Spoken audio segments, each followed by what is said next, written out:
Welcome to Mia and the Machines, the show where I sit down with artificial minds to go beyond the algorithm. Let's begin.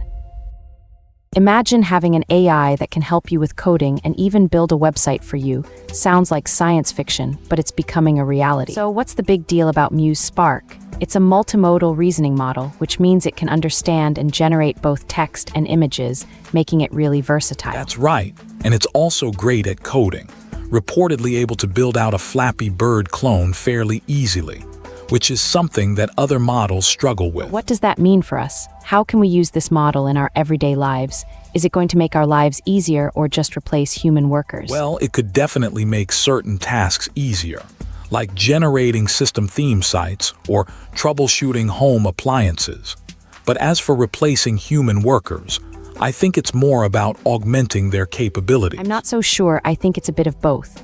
On one hand, it could free up time for more creative work, but on the other hand, it could also lead to job losses, especially in industries that rely heavily on coding and website development. That's a fair point, but I think it's also worth considering the potential benefits, like making it easier for small businesses to create their own websites without needing to hire a developer. Okay, let's talk about the technical side of things. What makes Muse Spark so special? Is it the pre-training, reinforcement learning, or test time reasoning? It's actually a combination of all three.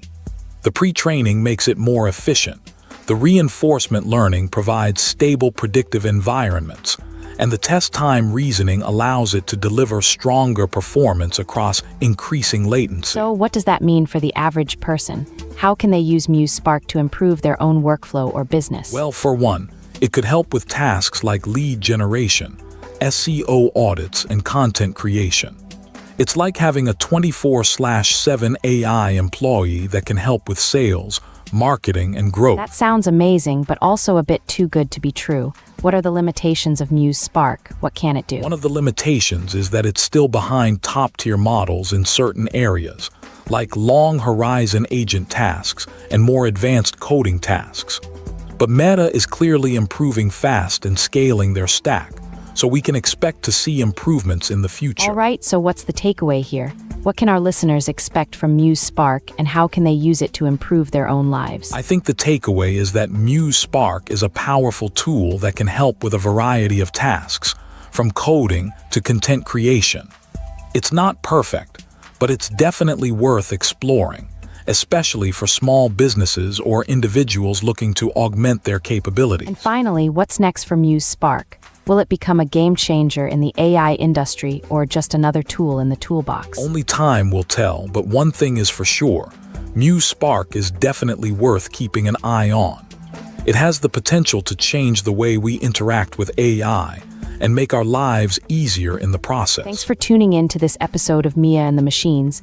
Don't forget to like and subscribe for more conversations about AI and its impact on our lives. And remember, the future is now, so let's make the most of it. That's all for this episode of Mia and the Machines. If this made you think, subscribe, and I'll see you next time.